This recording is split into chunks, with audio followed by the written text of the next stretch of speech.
ओम शांति। आज 18/12/2022 के बाबा के अव्यक्त महावाक्य। Original date 18/12/1993। आज की बाबा की मुरली का सार है, ब्राह्मण जीवन का श्वास, सदा उमंग और उत्साह। ब्राह्मण जीवन का श्वास, सदा उमंग और उत्साह। बाबा ने कहा, आज त्रिमूर्ति शिव बाप सर्व बच्चों को विशेष त्रिसंबंध से देख रहे हैं। बाबा ने कहा, त्रिमूर्ति शिव बाप सभी बच्चों को 3 संबंध से देख रहे हैं। सबसे पहला प्यारा संबंध है सर्व प्राप्तियों के मालिक वारिस हो। वारिस के साथ ईश्वरीय विद्यार्थी हो, साथ साथ हर कदम में फॉलो करने वाले सतगुरु के प्यारे हो। त्रिमूर्ति शिव बाप बच्चों के भी ये 3 संबंध विशेष रूप से देख रहे हैं। वैसे तो सर्व संबंध निभाने की अनुभवी आत्माएं हो, लेकिन आज विशेष 3 संबंध देख रहे हैं। ये 3 संबंध सभी को प्यारे हैं। आज विशेष त्रिमूर्ति शिव जयंती मनाने के उमंग से सभी भाग भाग कर पहुंच गए हैं। बाप को मुबारक देने आए हो व बाप से मुबारक लेने आए हो, दोनों काम करने आए हो। जब नाम ही है शिव जयंती व शिवरात्रि, तो त्रिमूर्ति क्या सिद्ध करता है? प्रजापिता ब्रह्मा द्वारा क्या करते हैं? आप ब्राह्मणों की रचना रचते हैं ना, उन्हों की फिर पालना होती है। तो त्रिमूर्ति शब्द सिद्ध करता है कि बाप के साथ साथ आप ब्राह्मण बच्चे भी साथ हैं। त्रिमूर्ति शब्द सिद्ध करता है कि बाप के साथ साथ आप ब्राह्मण बच्चे भी साथ हैं। अकेला बाप क्या करेगा? इसलिए बाप की जयंती, सो आप ब्राह्मण बच्चों की भी जयंती। तो बाप बच्चों को इस अलौकिक दिव्य जन्म की व इस डायमंड जयंती की पदम गुना मुबारक दे रहे हैं। आप सबके मुबारक के पत्र, कार्ड बाप के पास पहुंच ही गए और अभी भी कई बच्चे दिल से मुबारक के गीत गा रहे हैं। चाहे दूर हैं, चाहे सम्मुख हैं, दूर वालों के भी मुबारक के गीत कानों में सुनाई दे रहे हैं। रिटर्न में बाप दादा भी देश विदेश के सर्व बच्चों को पदम पदम बधाइयाँ दे रहे हैं। यह तो सभी बच्चे जानते ही हो कि ब्राह्मण जीवन में कोई भी उत्सव मनाना अर्थात सदा उमंग उत्साह भरी जीवन बनाना। ब्राह्मणों की अलौकिक डिक्शनरी में मनाने का अर्थ है बनना। तो सिर्फ आज उत्सव मनाएंगे व सदा उत्साह भरी जीवन बनाएंगे। बाबा कहते, आज सिर्फ उत्सव मनाएंगे या उत्साह भरी जीवन बनाएंगे। जैसे इस स्थूल शरीर में श्वास है तो जीवन है। अगर श्वास खत्म हो गया तो जीवन क्या होगी? खत्म। ऐसे ब्राह्मण जीवन का श्वास है सदा उमंग और उत्साह। ब्राह्मण जीवन में हर सेकंड उमंग उत्साह नहीं तो ब्राह्मण जीवन नहीं। श्वास की गति भी नॉर्मल होनी चाहिए। अगर श्वास की गति बहुत तेज हो जाए तो भी जीवन यथार्थ नहीं, और स्लो हो जाए तो भी यथार्थ जीवन नहीं कही जाएगी। बाबा कहते, श्वास की गति बहुत तेज हो जाए तो भी जीवन नॉर्मल नहीं है, यथार्थ नहीं है, और श्वास धीमी हो जाए तो भी यथार्थ जीवन नहीं कही जाएगी। हाई प्रेशर या लो प्रेशर हो जाता है ना, तो इसको नॉर्मल जीवन नहीं कहा जाता। तो यहाँ भी चेक करो कि मुझ ब्राह्मण जीवन के उमंग उत्साह की गति नॉर्मल है या कभी बहुत फास्ट, कभी बहुत स्लो हो जाती है। बाबा कहते हैं अपने उमंग उत्साह की गति को चेक करो। एक रस रहती है, एक रस होना चाहिए ना। कभी बहुत कभी कम, ये तो अच्छा नहीं है ना। इसलिए संगम युग की हर घड़ी उत्सव है। यह तो विशेष मनोरंजन के लिए मनाते हैं, क्योंकि ब्राह्मण जीवन में और कहाँ जाकर मनोरंजन मनाएंगे, यहाँ ही तो मनाएंगे ना। कहाँ विशेष सागर के किनारे पर या बगीचे में या क्लब में तो नहीं मनाएंगे ना, नहीं जाएंगे ना। यहाँ ही सागर का किनारा भी है, बगीचा भी है तो क्लब भी है। ये ब्राह्मण क्लब अच्छी है ना। तो ब्राह्मण जीवन का श्वास है उमंग उत्साह। श्वास की गति ठीक है ना कि कभी नीचे ऊपर हो जाती है। बाप दादा हर एक बच्चे को चेक करते रहते हैं। ये कान में लगाकर चेक नहीं करना पड़ता। आजकल तो साइंस ने भी सब ऑटोमेटिक निकाले हैं। तो शिव जयंती व शिवरात्रि दोनों के रहस्य को अच्छी तरह से जान गए हो ना। दोनों ही रहस्य स्वयं भी जान गए हो और दूसरों को भी स्पष्ट सुना सकते हैं, क्योंकि बाप की जयंती के साथ आपकी भी है। अपने बर्थडे का रहस्य तो सुना सकते हो ना। यादगार तो भक्त लोग भी बड़ी भावना से मनाते हैं, लेकिन अंतर यह है कि वह शिवरात्रि पर हर साल व्रत रखते हैं और आप तो, बाबा कहते वो हर साल शिवरात्रि पर व्रत रखते हैं और आप तो पिकनिक करते हो, क्योंकि आप सबने जन्मते ही सदा काल के लिए अर्थात संपूर्ण ब्राह्मण जीवन के लिए एक बार व्रत धारण कर लिया, इसलिए बार बार नहीं करना पड़ता। उन्हों को हर साल व्रत रखना पड़ता है। आप सभी ब्राह्मण आत्माओं ने जन्म लेते ही यह व्रत ले लिया कि हम सदा बाप समान संपन्न और संपूर्ण रहेंगे। कौन सा व्रत लिया? हम सदा बाप समान संपन्न और संपूर्ण रहेंगे। ये पक्का व्रत लिया है या थोड़ा कच्चा है? जब आत्मा और परमात्मा का संबंध अविनाशी है तो व्रत भी अविनाशी है ना।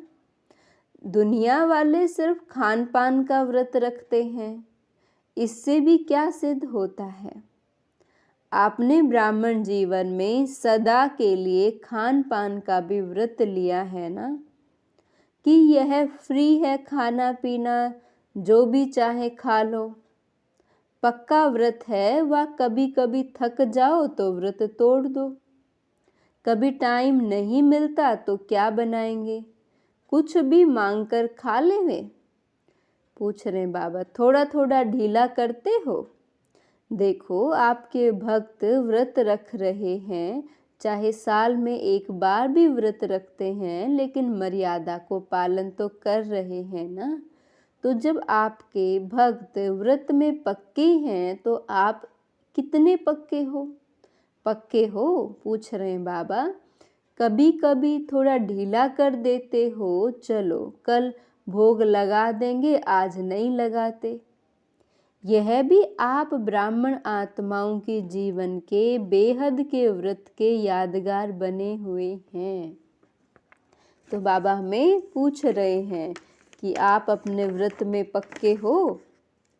विशेष इस दिन पवित्रता का भी व्रत रखते हैं। एक पवित्रता का व्रत रखते, दूसरा खान पान का व्रत रखते, तीसरा सारा दिन किसी को भी किसी प्रकार का दुख या धोखा नहीं देंगे, यह भी व्रत रखते हैं। लेकिन आपका इस ब्राह्मण जीवन का व्रत बेहद का है, उन्हों का एक दिन का है। पवित्रता का व्रत तो ब्राह्मण जन्म से ही धारण कर लिया है ना। सिर्फ ब्रह्मचर्य नहीं, लेकिन पांचों ही विकारों पर विजय हो, इसको कहते हैं पवित्रता का व्रत। तो सोचो कि पवित्रता के व्रत में कहाँ तक सफल हुए हैं। जैसे ब्रह्मचर्य अर्थात काम महाशत्रु को जीतने के लिए विशेष अटेंशन में रहते हो, ऐसे ही और भी 4 साथी जो काम महाशत्रु के हैं, उनका भी इतना ही अटेंशन रहता है कि उसके लिए छुट्टी है, थोड़ा थोड़ा क्रोध बल कर लो, छुट्टी है नहीं, लेकिन अपने आप को छुट्टी दे देते हो। देखा गया है कि क्रोध के बाल बच्चे जो हैं उनको छुट्टी दे दी है। क्रोध महाभूत को तो भगाया, लेकिन उसके जो बाल बच्चे हैं उनसे थोड़ी प्रीत अभी भी रखी है। जैसे छोटे बच्चे अच्छे लगते हैं ना, तो ये क्रोध के छोटे बच्चे कभी कभी प्यारे लगते हैं। व्रत अर्थात संपूर्ण पवित्रता का व्रत। कई बच्चे बहुत अच्छी अच्छी बातें सुनाते हैं, कहते हैं क्रोध आया नहीं, लेकिन क्रोध दिलाया गया, तो क्या करें? मेरे को नहीं आया, लेकिन दूसरा दिलाता है। बहुत मज़े की बातें करते हैं, कहते हैं आप भी उस समय होते तो आपको भी आ जाता। तो बाप दादा क्या कहेंगे? बाप दादा भी कहते, अच्छा तुमको माफ़ कर दिया, लेकिन आगे फिर नहीं करना। शिवरात्रि का अर्थ ही है अंधकार मिटाए प्रकाश लाने वाली रात्रि। मास्टर ज्ञान सूर्य प्रकट होना, यह है शिवरात्रि। मास्टर ज्ञान सूर्य प्रकट होना, यह है शिवरात्रि। आप भी मास्टर ज्ञान सूर्य बन विश्व में अंधकार को मिटाए रोशनी देने वाले हो। बाबा कहते आप भी मास्टर ज्ञान सूर्य बन विश्व में अंधकार को मिटाए रोशनी देने वाले हो। जो विश्व को रोशनी देने वाला है वह स्वयं क्या होगा? स्वयं अंधकार में तो नहीं होगा ना। दीपक के मुआफिक तो नहीं हो। दीपक के नीचे अंधियारा होता है, ऊपर रोशनी होती है। आप मास्टर ज्ञान सूर्य हो, तो मास्टर ज्ञान सूर्य स्वयं भी प्रकाश स्वरूप हैं, लाइट माइट रूप हैं, और दूसरों को भी लाइट माइट देने वाले हैं। जहाँ सदा रोशनी होती है वहाँ अंधकार का सवाल ही नहीं, अंधकार हो ही नहीं सकता। तो संपूर्ण पवित्रता अर्थात रोशनी। अंधकार मिटाने वाली आत्माओं के पास अंधकार रह नहीं सकता। रह सकता है क्या? आ सकता है? चलो रहे नहीं, लेकिन आकर चला जाए, ये हो सकता है क्या? अगर किसी भी विकार का अंश है तो उसको रोशनी कहेंगे या अंधकार कहेंगे? अंधकार खत्म हो गया ना। शिवरात्रि का चित्र भी दिखाते हो ना, उसमें क्या दिखाते हो? अंधकार भाग रहा है कि थोड़ा थोड़ा रह गया? इस शिवरात्रि पर विशेष क्या करेंगे? कुछ करेंगे या सिर्फ झंडा लहराएंगे? जैसे सदा प्रतिज्ञा करते हो कि हम यह नहीं करेंगे, यह नहीं करेंगे, और फिर करेंगे भी, ऐसे तो नहीं। पहले भी सुनाया है कि प्रतिज्ञा का अर्थ ही है कि जान चली जाए लेकिन प्रतिज्ञा न जाए। कुछ भी त्याग करना पड़े, कुछ भी सुनना पड़े, लेकिन प्रतिज्ञा ना जाए। ऐसे नहीं, जब कोई समस्या नहीं तब तो प्रतिज्ञा ठीक है। अगर कोई समस्या आ गई तो समस्या शक्तिशाली हो जाए और प्रतिज्ञा उसके आगे कमजोर हो जाए, इसको प्रतिज्ञा नहीं कहा जाता। वचन अर्थात वचन। तो ऐसे प्रतिज्ञा मन से करें, कहने से नहीं। कहने से करने वाले उस समय तो शक्तिशाली संकल्प करते हैं। कहने से करने वाले में शक्ति तो रहती है, लेकिन सर्व शक्तियाँ नहीं रहती। जब मन से प्रतिज्ञा करते हो और किससे प्रतिज्ञा की? बाप से, तो बाप से मन से प्रतिज्ञा करना अर्थात मन को मन मनाभव भी बनाना, और मन मनाभव का मंत्र सदा कैसी भी परिस्थिति में यंत्र बन जाता है। लेकिन मन से करने से यह होगा, मन में आए कि मुझे ये करना नहीं है। अगर मन में यह संकल्प होता है कि कोशिश करेंगे, करना तो है ही, बनना तो है ही, ऐसे नहीं करेंगे तो क्या होगा, क्या करेंगे, इसलिए कर लो, इसको कहा जाएगा थोड़ी थोड़ी मजबूरी। जो मन से करने वाला होगा वह ये नहीं सोचेगा कि करना ही पड़ेगा, वह यह सोचेगा कि बाप ने कहा और हुआ ही पड़ा है। निश्चय और सफलता में निश्चित होगा।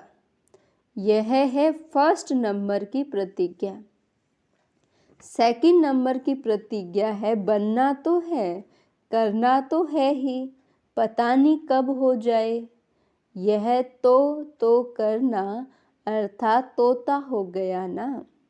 बाप दादा के पास हर एक ने कितनी बार प्रतिज्ञा की है, वह सारा फाइल है। फाइल बहुत बड़े हो गए हैं, अभी फाइल नहीं भरना, फाइनल करना है। जब कोई बाप दादा को कहते हैं कि प्रतिज्ञा की चिट्ठी लिखाएं, तो बाप दादा के सामने सारी फाइल आ जाती है।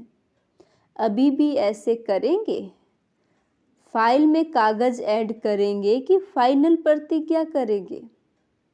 प्रतिज्ञा कमजोर होने का एक ही कारण बाप दादा ने देखा है। वह एक शब्द भिन्न भिन्न रॉयल रूप में आता है और कमजोर करता है। वह एक ही शब्द है बॉडी कॉन्शस का मैं। यह मैं शब्द ही धोखा देता है। मैं यह समझता हूँ, मैं ही यह कर सकता हूँ, मैंने जो कहा वही ठीक है, मैंने जो सोचा वही ठीक है।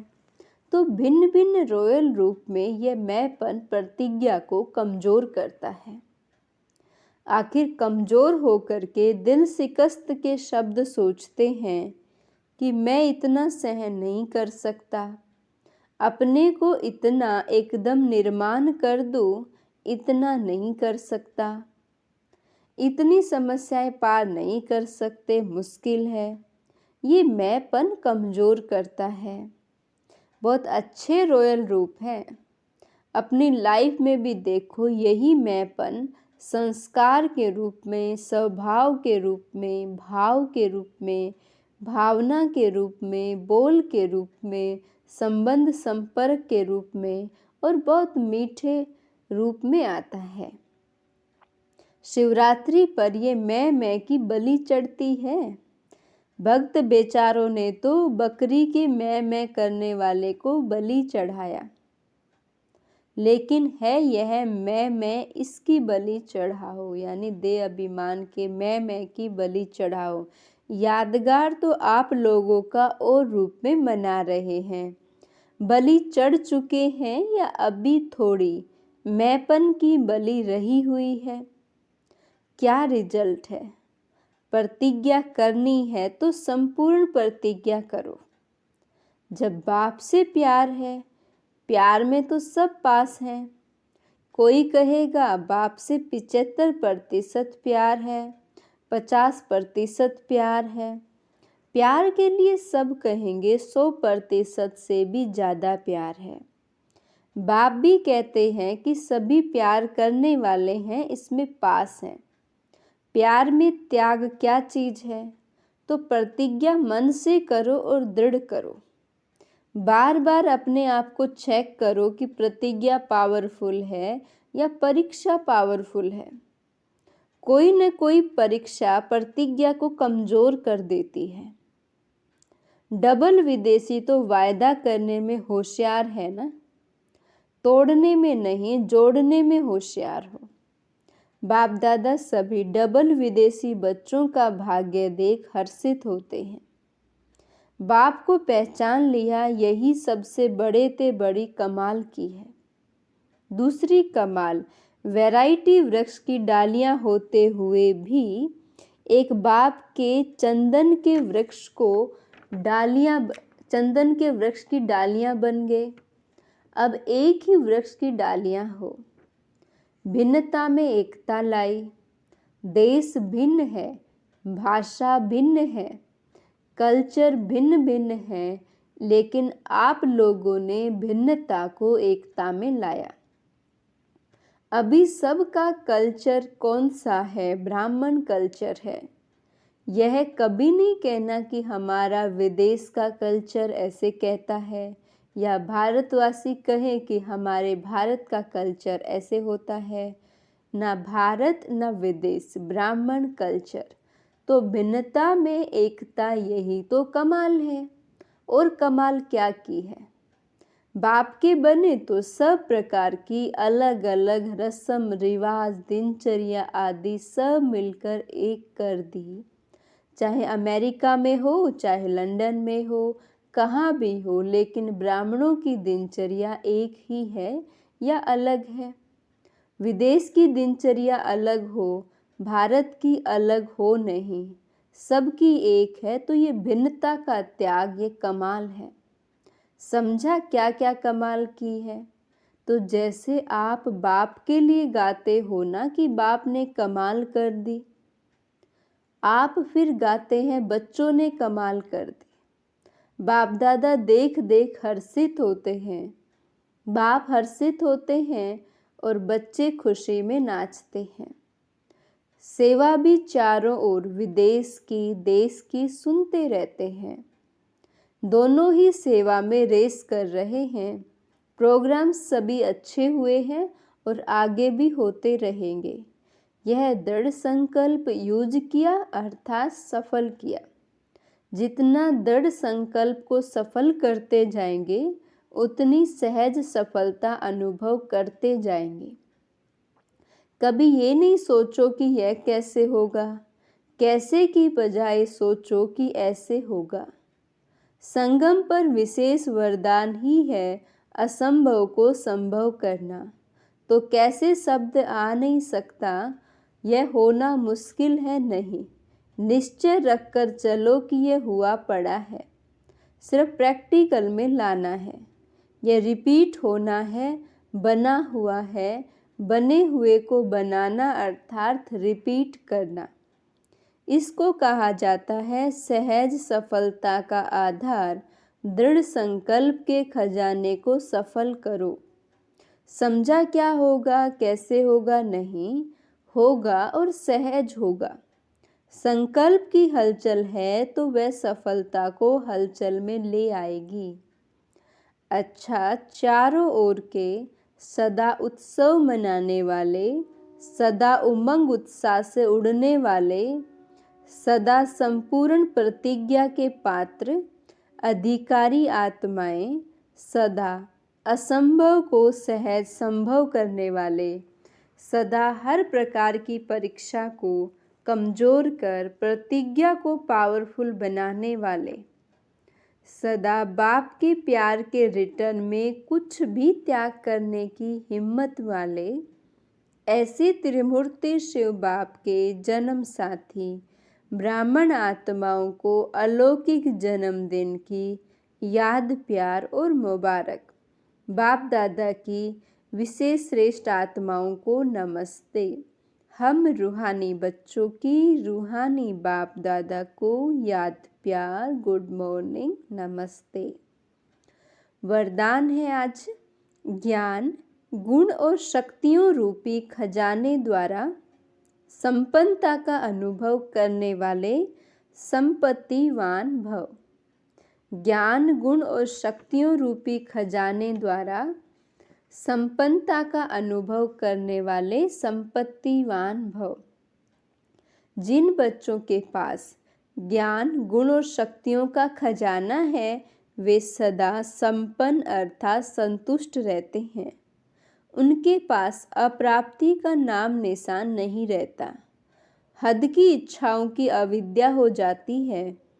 वह दाता होते हैं। उनके पास हद की इच्छा व प्राप्ति की उत्पत्ति नहीं होती। वह कभी मांगने वाले मंगता नहीं बन सकते। ऐसे सदा संपन्न और संतुष्ट बच्चों को ही संपत्तिवान कहा जाता है। स्लोगन है, मोहब्बत में सदा लवलीन रहो तो मेहनत का अनुभव नहीं होगा। मोहब्बत में सदा लवलीन रहो तो मेहनत का अनुभव नहीं होगा। ओम शांति।